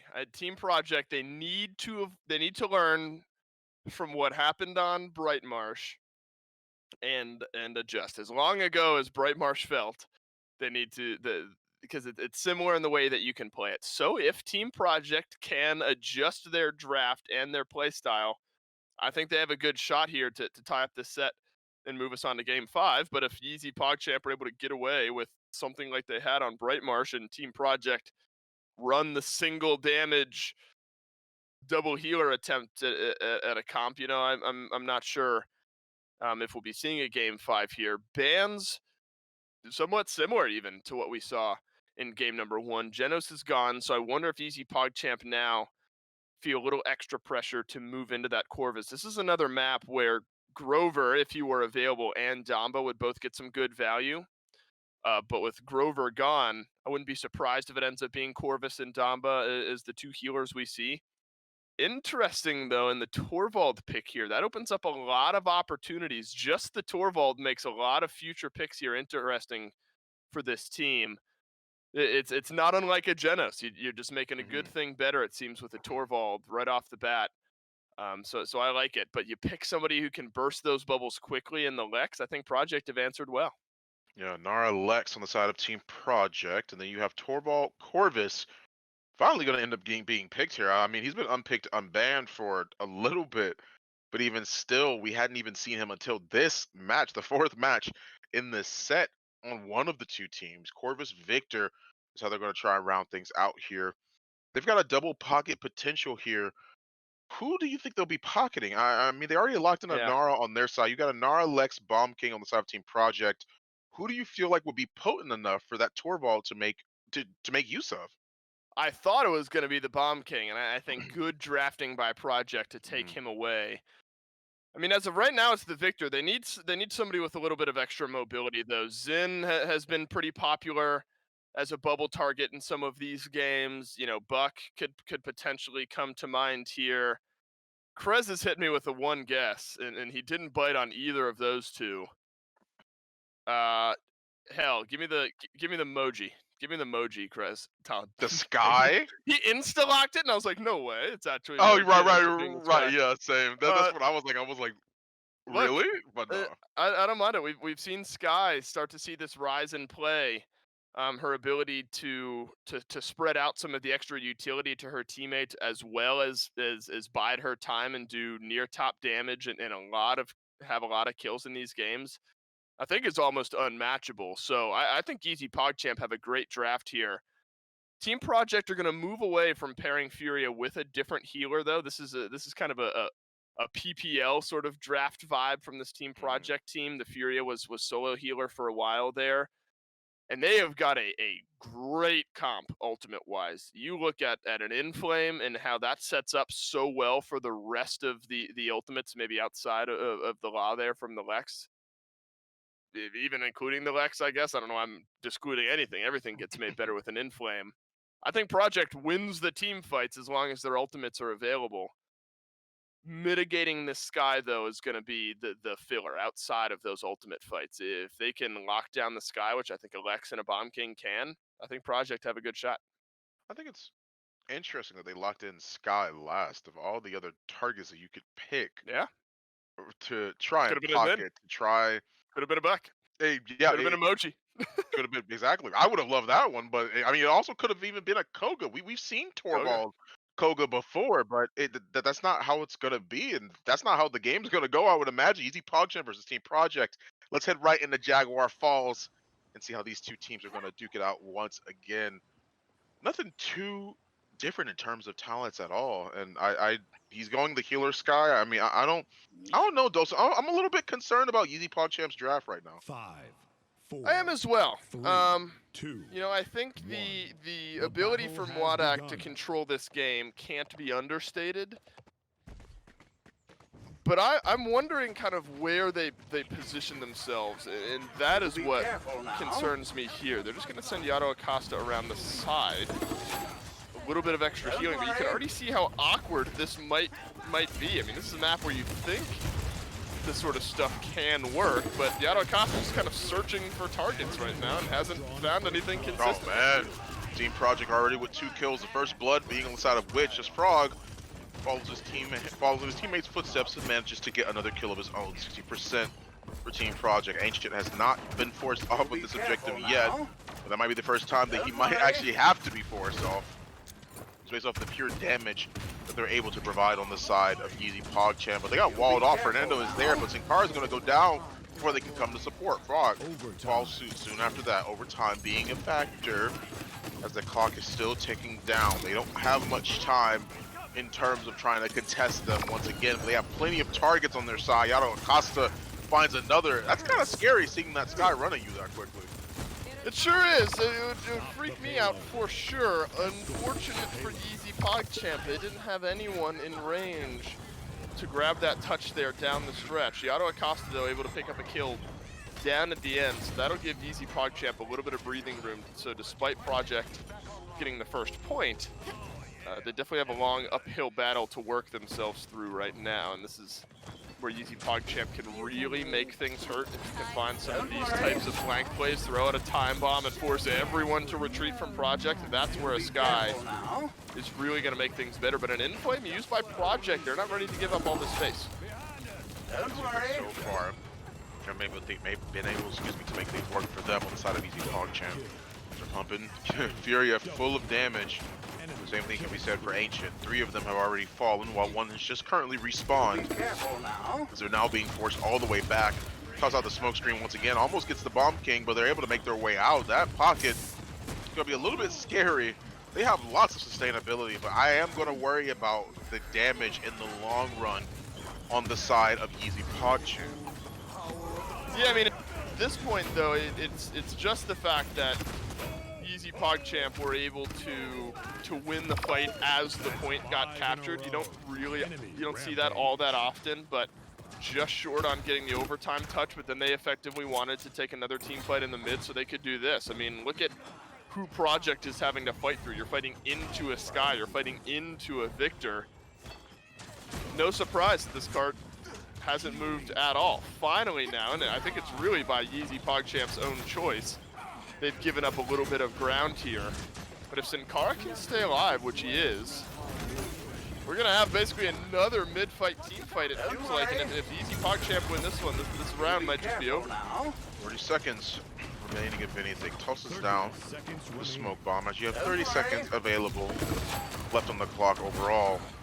And once again, Yato's just looking for an opportunity to find someone to pump damage into, and he's found his target, moving directly onto the ruckus. They managed to get that kill. Yato Acosta with a nice double. He swings around the backside, seeing who else it is that he can take apart. Triple kill for Yato so far. Frog gonna let this one go.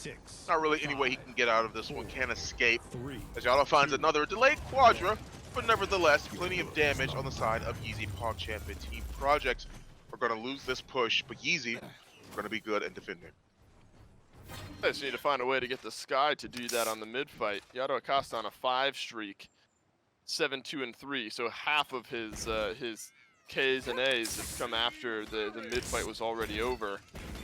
Pretty telling though that Mwadak and Ball and Barry didn't die. I think that kind of speaks to a difficulty getting involved in the early mid fight. So Team Project won it, but didn't have to kill Mwadak or Ball and Barry in order to do so. They just had enough pressure elsewhere, and then by the end of it, neither the healer or the Victor was really in range to get an overtime touch. Big healing numbers from Cuss Cutie is what I'm looking at here. 57,000 only matched because, actually not really even matched, but only close to being matched because of some of that extra Sky healing.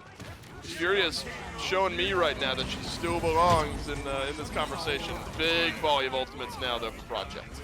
Beautiful block from the Fernando as well. Manages to get out the Immortal, keeps everybody alive, and makes sure that that is put a pin in. If anything, the Bomb King isn't going to be able to roll his way right on in and find the damage needed. The beam comes through, manages to find the stun. They're taking control over the objective now as YeezyPogChamp are sitting on the point, seeing the best that they can do in the scenario against Team Project. G-Bunny manages to come around on the side.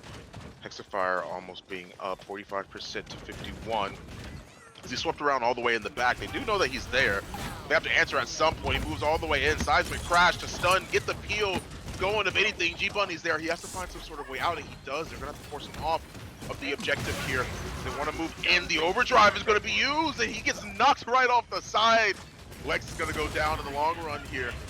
Now you have the Hexafire being brought out. Marduk kills him just in the nick of time. Fallen Barry almost dies, thanks to a very well-placed open G-Money, but it's not going to be enough to burn him down. Ancient finds the kill, but Ancient is going to be left dead if anything. Yado Acosta double, Marduk 1. They've got plenty of positioning and pressure on the side of YeezyPogChamp. They just bought their time there. I was thinking there's no way they're fighting into a Bomb King, all funneling through one doorway there. The Hyper Beam did only get one kill, but I actually think it bought a decent amount of space for YeezyPogChamp to kind of pour their way right back into the fight there. And then Yado Acosta was able to be mobile enough with some of this shielding to do exactly what you're seeing here. Even through a lot of that healing, nearly gets the kill. Ends up getting it with the time bomb. Now YeezyPogChamp starting to roll out a little bit. Well, 360, why not? Finish him off, Yado Acosta. Now YeezyPogChamp feeling good on their payload push. So now Yado is going to be able to put a pin in that one Marduk. Sin Cara, they're going to be able to deal with the more prevalent problems on the objective, and the cart's going to be able to keep on rolling thanks to them. But Yado's putting on the pressure in the back line, making sure that he's holding a spot in line for his teammates once they make it past and crest over this hill. The Inflame is what they want to use here. Barrage, see who they can stop. The Bomb King is ready. So is the King Bomb. He's not going to use it, so he's trying to find a better opportunity to position himself. He's going to use his back, show his back to him, and see if he can body block on the way out in terms of his team. Because really, Fernando's just trying to hold on here. He doesn't want to forfeit the space, and you can tell that as he moves over to the side. Manages to scorch a few individuals here and there, but nothing too convincing, as he haven't really been able to make it back to the objective. They really just sort of biding their time. Now they want to push up through short. Here we go. They're moving up through Jag. If anything, Seismic Crash gets brought down, and you have one interrupting breach to make sure that the rest of them are caught in a torrent of chaos. G-Bunny, Witch find one apiece. Frog manages to join the fray and finds another kill like that. Sin Cara is the only one that found something on his team. The rest of them have found their coffins. YeezyPogChamp have now been sent back to base and have to respawn. Fantastic fight there from Team Project, especially when it felt like YeezyPogChamp were the ones spending a little bit more. Seismic Crash, I think, gets a little bit of extra value there than YeezyPogChamp were maybe ready for. And that's that sudden burst that this Project draft has the potential to do. I mean, they'll build up the damage numbers, but if you step out of place, even just for a moment, they will steamroll you. But Project have got to do it again here. These are tense moments. An Immortal, a Barrage, that could really open the door for YeezyPogChamp. And Team Project, I don't know if you have to respond, but now that a Barrage has been spent and not gotten anything, Project are probably feeling okay. Costume Frog, one apiece, and managed to smash upon the kill. Marduk wants to uneven the odds here against the team of Team Project. Yado Acosta makes it out thanks to the Torball bubble and thanks to a little bit of the extra movement speed from the smoke screen. Overtime, of course, is something they have to keep in mind, but he almost tipped off the card. It looked like it was about to deplete almost instantly, but he makes it back just in the nick of time. G-Bunny is going to go down. Same thing for Frog. They're just trying to stall, do what they can, but YeezyPogChamp, we're going to make this a 3-1 against Team Project. It's looking great for them. Can Team Project hold on? Only have to see. It seems like they've been able to do decently enough, but 1-10 on G-Bunny. Nobody freak out, okay? That's a standard Ruckus KDA, all right? We had this earlier. Yeah, you're right, exactly, but you still got to keep in mind. You're not making me excited about a 1-10 KDA. Listen, guys, this is what we need to expect. Yeah, and I don't want to expect that. I want to expect it 10-1. No, I don't think you're wrong for what it's worth. I think it's just tough. He's been really looked at and targeted time and time again here throughout this game. I do hold out hope though for Project on this mid fight. They have a that fantastic team fight and the fantastic series of ultimates that I had sort of mentioned in the draft phase. They're already outside of the seismic crash. An in-flame into a king bomb. Not only is it fun to watch, but it's oh man, that kind of sucks. What a time bomb for some peel there from YeezyPogChamp. Frog can't roll into it. That's the only thing it is that I would assume would happen. Almost knocks off one. Almost knocks off another. Excuse me, on the side of the Inara, but she's a little bit too tall. So she's gonna bonk her head on top of the door frame, if anything, or that little passageway that leads out into sun. But for the most part, 33% to 42, they've managed to get more percentage to themselves thanks to the hyperdrive. But in the long run of things, it seems like they're not only able to hold on, but they even have the better positioning here. They're forced back. Team Project to find what they can, but the X-Fire, D-Buddy makes it to the back once again. They use the Immortal, but he used it a little bit too late.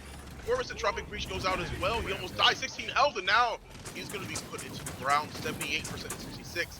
Going to find some sort of way to make it back to the objective and see if they can make this work. Mirage goes out and it forces Inara away. But in the long run of things, it's going to allow them to make sure they can make it back to the objective and allow Team Projects to sort of get a breather real quick when they want to make it back in time. Was that the second in-flame this fight once again? Oh, yeah.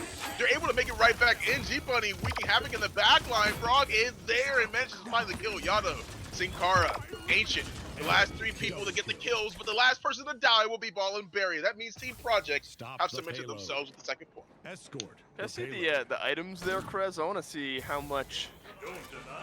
Okay, well, I was going to say Morale Boost Cuscudy has, that's 0, so I guess that shows you how fast that ultimate charges up anyway, with 3 Chronos, some Cauterize, and no Morale Boost. 2 Inflames, uses 1 right at the beginning, and then 1 down the stretch there at the end to really seal the deal. And now he's already a quarter of the way towards another Inflame. We've reached the point in the game where Cuscudy on his Furia here is going to be making a world of difference once those Inflames come online, and it's all about biding time for Team Project and keeping yourself safe in the meantime. If you can fight around that team fight, I think you could win this game. It's not losing too much ground in the meantime otherwise. Like, it's not getting pushed this far back when you don't have your ultimates on. That's going to be difficult. And they've done an okay job of doing so. I wouldn't be surprised here. I mean, there's a minute and a half left. You could start to see some ultimates get used. You might get them charged up in time for the next mid. Largely relies on an early pick, though, to maybe give Project confidence. For the most part, it seems that they're able to make it back to the card and force him away. This Frog goes down on the push here. So many low health pools on the side of Team Project. They're able to get those kills. Sin Cara with the triple. The good old point and laugh emote, if anything. 60 seconds, aka a full-on minute left on the clock for Team Project to try and roll this one in. I don't know if they'll quite be able to.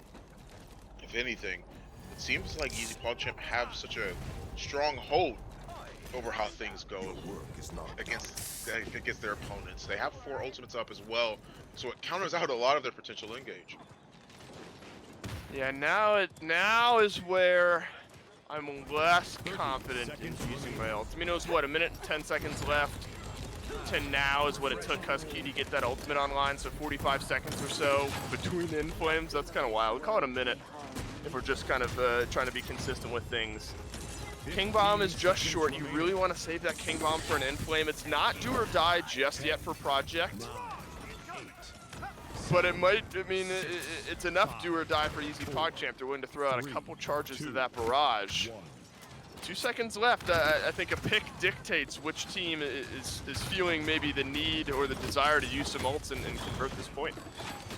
They're tossing out the Grumpy Bomb. There you go. Means that no one can really stand in that sort of vicinity. Makes it harder for them to pretty much hold on to this one. Is what I would say if YeezyPogChamp didn't already have a draft. That doesn't matter what situation they're in, they can hold on regardless. 3-2 already. They're able to hold on very strongly with 4 ultimates up and almost a 5th one in the form of that barrage. It's kind of rough so far, honestly. I mean, Team Project, they're able to capture 2 points, but they are leaps and bounds behind YeezyPogChamp in terms of damage. I was worried about the Sky but my goodness, look at the damage numbers.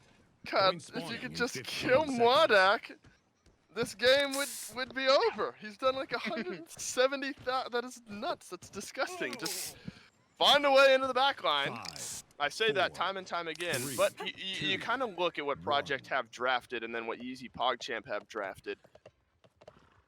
There's nobody who's going to be consistently doing that. I mean, Alex has to literally walk where he's trying to go. I guess slide as well. Without that vertical dash mobility, Victor hasn't had a real target. The tanks for YeezyPogChamp have been doing a good enough job. There's a nice seismic crash though, and Mwadak does go down first. Big win for Project. Mortal gets brought out as well. Hyperdrive. God. No way! Is it the same person? It's not. It's Cuz this time around. Frog gets a double. Ancient gets one.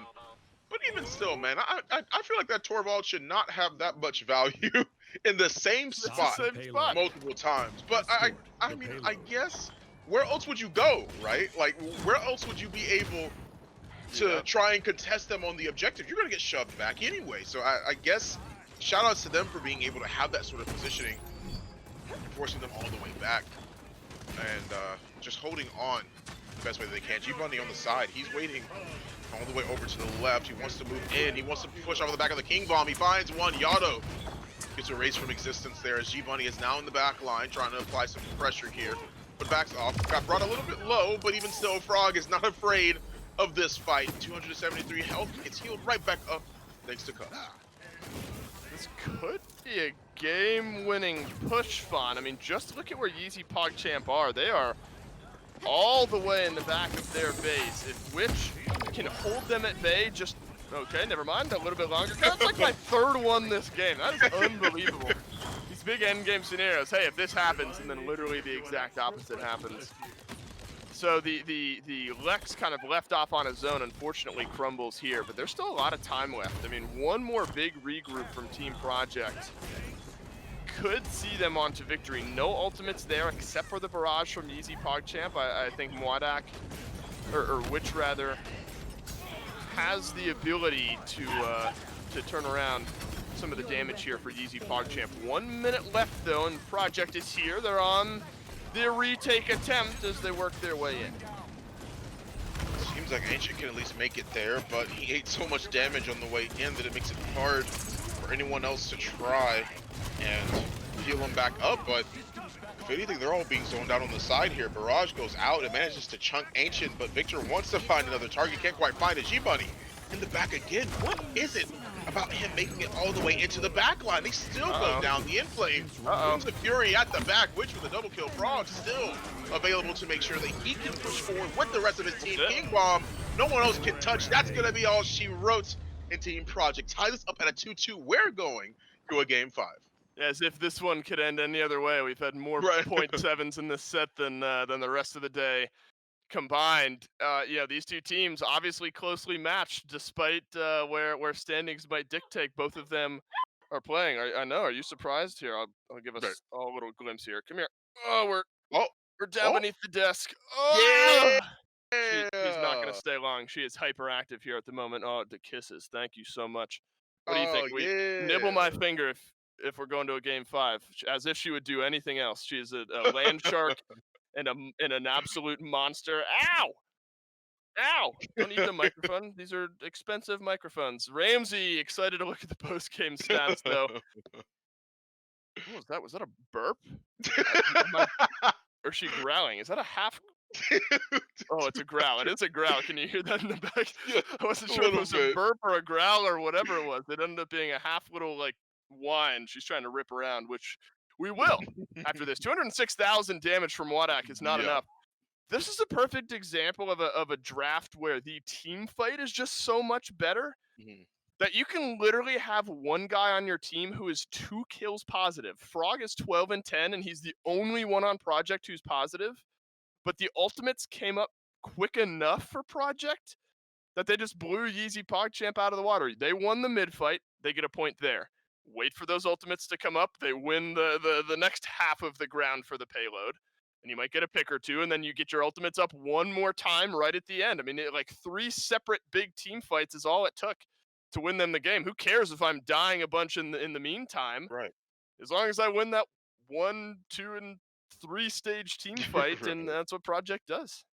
I mean, that's the point of the reason as to why Paladins is a team game, right? I Right. mean, that's why that's the case. You have to rely on your team, whether you're playing a ranked solo queue or whether you're in the big leagues like this. You have to be able to make sure that you can work together strongly as a single unit, and it ended up working out for him. Team Project tied us up 2-2. We're heading to the final map, Frog Isle, but first we got to go to the picks and bans to see how the draft is going to formulate here in this very last game of the last set of the day. The first ban here, I mean, if it returns to form, I would assume it would be the Genos, but it's actually going to be the Torvald. It's gonna be the Torvald. It's a good pick. Look, we saw it on Jag Falls get Mm. 3 kills in 3 separate instances. Frog Isle is a much easier map to make something like the Torvald work. So I'm not surprised to see him get banned out here. Strix as well. So we've talked about the Kinessa a little bit today. This is a map where you could see the Kinessa regardless Yeah. of where the Strix ends up falling. So Project are in a difficult spot now, especially with Grover taken away. They have to decide where they're willing to roll these dice. The answer is on the Vivian right now. Vivian, obviously very good here on Frog Isle, so she does not surprise me to see banned out. I wonder though if we see a Kinessa here to really turn those tables. I imagine a victor will be high priority for one of these two teams here. Mwadak, as we mentioned, at 200,000 damage and a loss, so that's always going to look good. But keep your eyes open for the victor and the Kinessa, in my opinion, in this draft phase. Yeah, Genos first picked. Not surprised there, honestly. It's going to be a pretty prominent pick throughout all of today. And whether he's been in the ban column, he's been picked every time. And you can't say the same about Corvus today, but you can sure as heck say that about Genos. Rom, Corvus on the opposite side, though, on Team Project. So they've got that dive, but Rom, got to be careful with that. It can be pretty easily countered. And we saw that and how this set started off. Maybe Team Project found a way to sort of adapt that to their strategy to make it a little bit better. Hmm. Hopefully, we'll be able to see that. But we've we literally saw this like deja vu. We literally saw this happen beforehand. What We happened did. every time Sin Cara had an overpower? He used it on Rom. G Bunny Yep. didn't have much of an opportunity to do much of anything. And We've this come full draft, circle. We've come yeah, full circle. we have. This is game one. This was the game one draft we had for YeezyPogChamp. And very similar to the game one draft we had for Team Project, it's going to be a Victor instead of an Eevee in the similar spot. That's what we had in game one. Sorry, I kicked the crap out of my camera there. No earthquakes here in Georgia. And Nara though, so learning. Look, this is all you can ask for from some of these teams is adjust your picks and bans away from stuff that didn't work and move it into something that has worked for you in the past. And I think Project starting to do that here with now the Victor and the Inara locked in. Rom will open up some space. Victor will not necessarily fill that space, but pour damage into that space. Inara just to build up some of that point percentage. I think Project have a fantastic draft here. And I'm glad I see this Eevee because then the answer, the question ends up being who's going to make Kinessa uncomfortable? They didn't have anyone until, well, I suppose the Rom, but she's so mobile she can push the Rom away. Sorry, the baby gate I had set up just gets decimated by the small land shark that is Ramsey, who's ripping around my feet right now. But I think the Eevee's gonna kind of shift things around here. Barrack, I think, is fine. I'm not as confident in his point tanking as I am in Inara's, but I got to admit I'm liking Project's draft a little bit better. But I think very, very skill position based. If Frog is having a good game on this Eevee, which let's be honest, he does oftentimes, or if Androxus is having a good game, I think the hot hand has the potential to win this one. Yeah, Eevee, the last pick on Team Project. Barrack, the last pick on YeezyPogChamp. If anything, I would imagine that they've ended up picking this character only for the perspective of the ultimate. I mean, we've seen Genos Barrack be locked in before, but that Dome Shield can provide a lot of pressure and a lot of power on the side of YeezyPogChamp. But that is what I would say and agree with in its entirety if Rom wasn't on the other side. So Team Project, I Yep. mean, YeezyPogChamp now have a situation where anytime the Dome Shield is going to be used, Rom is going to have something to counter that, and it's going to be Right. annoying, and that's going to Right. be hard to deal with in its entirety. But Rom, moving into the back line Yeah. is extremely powerful because it puts a stop to that Canessa, but that's neither here nor there because of the fact that it's going to be hard for Barrick and Khan to stand at certain points in time. Barrick, this would have been a lot easier if how the first game ended up going, but this is only the last one. YeezyPogChamp versus Team Project Frog Isle. This is how we're gonna close it out with almost like a deja vu sort of draft. Let's head right back into the game, or head into the game, I should say, Yeah. and see what everyone's gonna pick. Yeah. Yeah. We really have come full circle. This is how we We started have. off the day. Let's end the day 3, here 2. as well. Yeah, I think And Matthew, so it begins. man, he's gonna have a tough time here in this game, if I'm being honest. I think G Bunny, as you point out, has a good matchup into him, specifically ult to ult. Matthew does have the potential with that Luminary mark to do big damage. You gotta like the way Project has started off though. Sin Cara, massive in game 1 on this con, already starting out with a death. Frog feeling much better this time around, gives Team Project a couple opening kills. This is a comfort pick for Frog as well. I mean, the fact that Eevee is something that he can go back to time and time again, very consistently. This is a character that Frog loves and he plays consistently. It's going to be hard, even for YeezyPogChamp, with the draft that they have, to fight back against that Eevee, which tosses out a grenade, manages to see if he can find any sort of hit, doesn't quite find it, but Team Project are the ones sitting at 99% so far. Marwada is going to be able to move right on in, use the battle shout, give themselves some damage immunity, but they're able to trade it out at least 2 for 1 as their point tank is no longer there.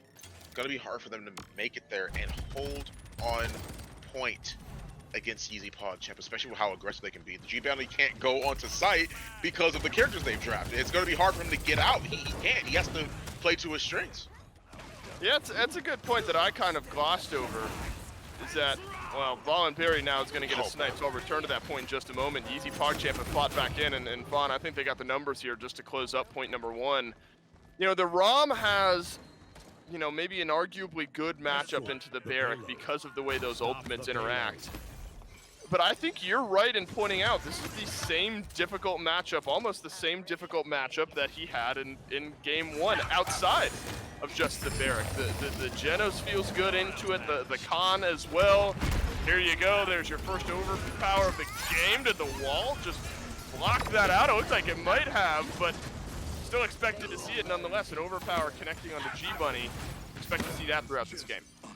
Frog, Witch, G-Bunny, and Frog once again with the double kill, but the rest of his team are going to be able to make sure they clean up respectively who they need to. You have 1 minute and 45 on the clock. Not much time.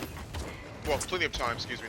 It's not like it's not much time. It's plenty of time for them to be able to make it back to cart and see if they can roll this one right on in. Cataclysm goes out, manages to stun the Khan, but he is not going to die. Cuss tries to make it out, but his dagger ends up hitting the tree right there. And he can't quite escape in the way that he may have wanted to. Plenty of people go down soon after that, and Team Project are going to be the ones that fall behind. This is where Frog Isle gets scary. Team Project, they don't have much to defend with here. An Entropic Breach will buy you a little bit of time, but teams can sort of just move their way away from that one. Seismic Crash is really going to have to go big here, especially a Dome Shield now online for YeezyPogChamp. You can just drop that right down onto the payload, and everyone sort of has to leave for just a moment. Sin Cara's building up that ultimate. I imagine when we see this overpower built up, that's when YeezyPogChamp are going to try to go, but they do use the Dome Shield already. It seems like it's going to pay off for them a lot. Is it going to keep them going? He had to use the Ice Block, otherwise that was curtains for Frog there. He's going to lose the back, see if he can get the kill on the Andrew. He will, but Frog loses his life for that, as he's going to try and get himself out of that situation. And he is going to be able to do so. He moves all the way in the spawn. But YeezyPogChamp going to try and keep moving this one in uncontested. 2-0 already for YeezyPogChamp. Now it's up to Team Project to see how they're going to respond for this one. And I'm not sure how you do. I mean, this one is on the back of Frog having a fantastic performance. 5-3-1 as of right now on this Eevee. Without Frog, I mean, it is a front line that's had a difficult game. Ancient is 0-4, 2-3 for G-Bunny. We've already seen, actually should be 2-4, but a fantastic play from Ancient keeps him alive. So we've seen these moments where this game could somehow even be worse for Team Project, but it isn't just yet. I like that YeezyPogChamp and actually am very surprised that they were able to save that overpower going into this mid-fight. If you could just send G-Bunny flying, this time not right into a wall, I'm hard-pressed to see how YeezyPogChamp end up losing out on this mid-fight. So they have the tools here, they have the utility, and they have the opening kill. Yeah, Matthew is going to find the first blood of this round against Frog. Overpower goes out. This deja vu. No We feel like we've been here before. We feel like we have been here before. G-Bunny gets thrown off the side almost instantly. What a prominent counter for Rom as well. So many ways to stop him in his tracks, if anything. But Frog here. Did they last pick the Rom? They did not. They first picked the Rom. They first picked the, okay, I was going to say, yeah. I couldn't remember who ended up getting picked in last. I was going to be borderline angry if they ended up last picking Rom into this. But I think that's just so tough. I mean, you're looking at Rom and where he is as a champ. I mean, he gets countered out by a lot nowadays. I mean, he's so strong, so difficult to kill, and still can have moments like this. I suppose if you're G-Bunny, you're happy if they have to spend an ult to kill you, because that means you're free and clear to run through the rest of the fight the next time you respawn, just the way he's doing. Yeah, it seems like Matthew's trying to find a way to at least get on the point to see if he can stall. He is able to touch Jamit's face. That was so smart. Man, YeezyPogChamp, that's such a... you can tell they've played before. Barrick moves in. I think they played Paladins before. Yeah. You can definitely tell that they played as a team before, as I should clarify that one. It's definitely the fact that you can see that they know each other very well. I'm going to put that thought on hold as Frog finds himself a triple kill. Moves all the way into the back line on Barrick, drops the Ice Storm. You know he wants that quadrant. Come on now, moves in and gets the kill. Now he's on a rampage. But we're going to go back to the point I was making before. Barrick goes in, draws all the attention towards him, manages to use his dash as well, but the minute before he uses that dash, Genos pops the through time and space, because if nobody was paying attention, they would have gotten melted by that. That's why Barrick wanted to try and force that. They play together so well as a team on the side of YeezyPogChamp, and Frog goes down during this engagement. This is where YeezyPogChamp can really put kind of a dent in the hopes of Team Project here in this game. You can defend here. Nice shot. It's going to be difficult to find your route back in, though if we've learned anything from both of these teams, it's that no matter the scoreline, no game is safe from the 7th point creeping onto the scoreboard there at some point. YeezyPogChamp have almost all of their ultimates there. Team Project just a couple behind that. You're right on that threshold where yeah, I think you could do this. You can spend some of those ults that'll charge up quickly, give yourself the best possible chance on this defense. That's just going to slow G-Bunny down now for a few more seconds. So you can already look at the ult charge being built up by Sinkar. He's already a fifth of the way back with a minute left. I think smart usage there for YeezyPogChamp, and it's bought them so much time. I mean, that's what, 20, 30 seconds now that's off the clock.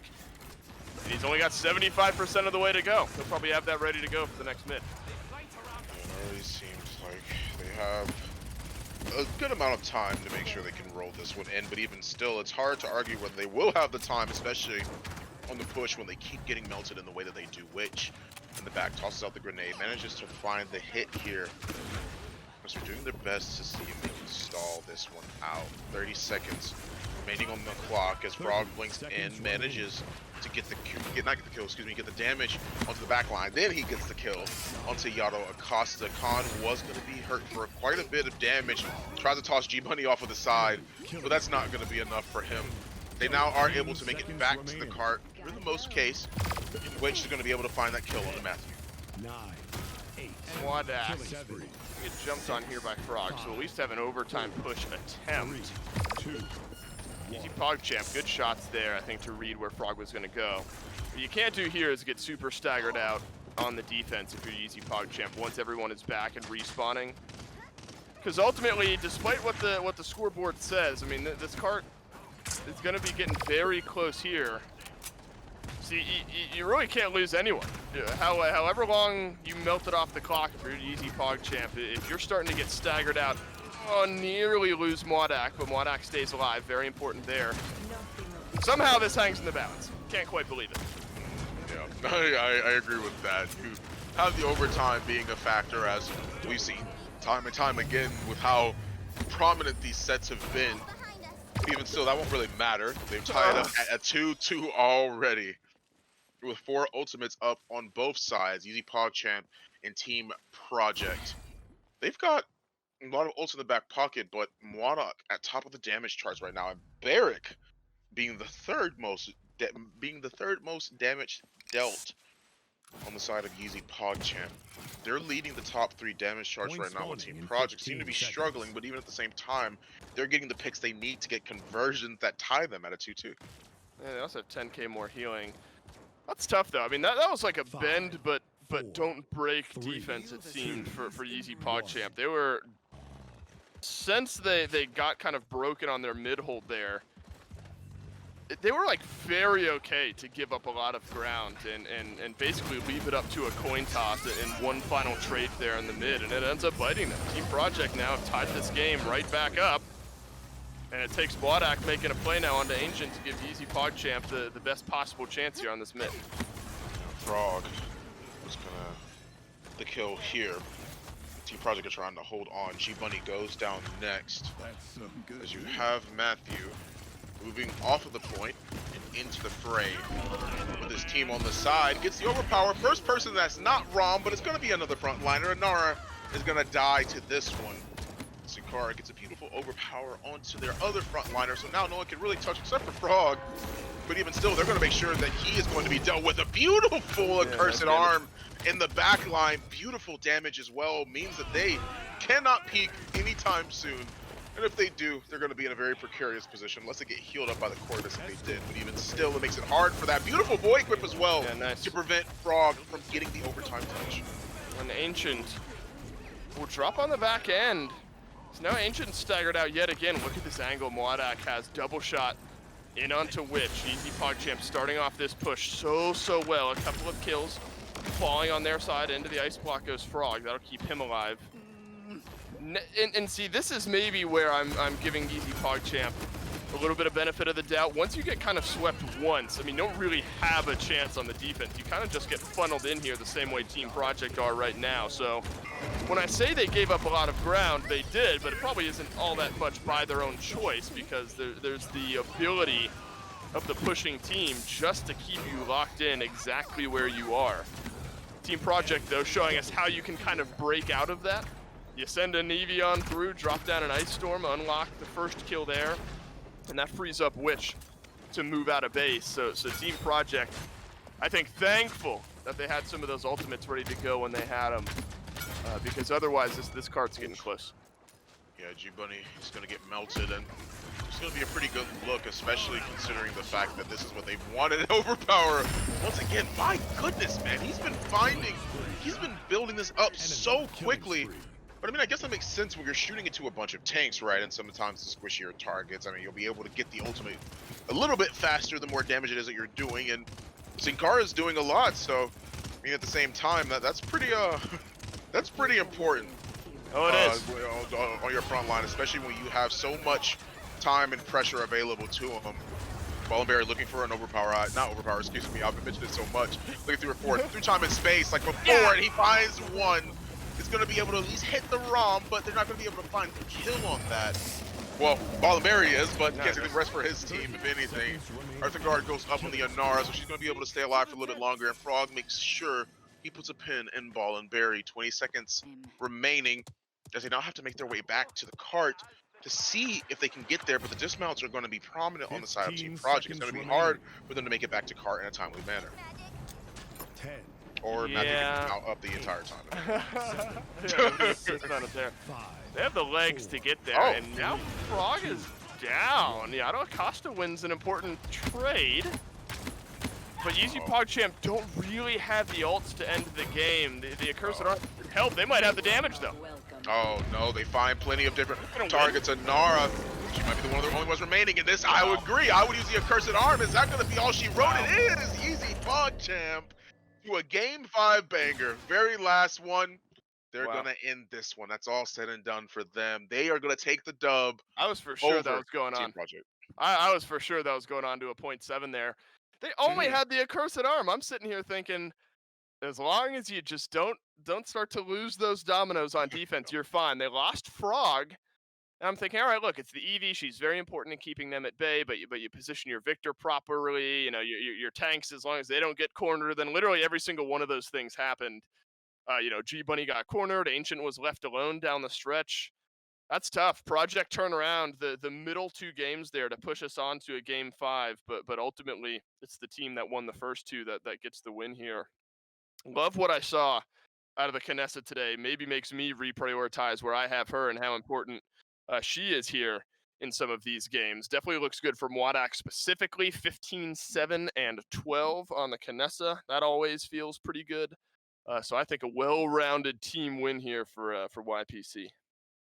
Agree. 17 and 10 for Frog. I mean, like you were mentioning before, that's great for him, but can't say the same for the rest of his team, right? They're just struggling to sort of try and find their footing here, but they have plenty of different assists available to them on the Genos. Ramsey is here, of course, to make sure that she is here to close out the day as well. We went through all 3 different regions.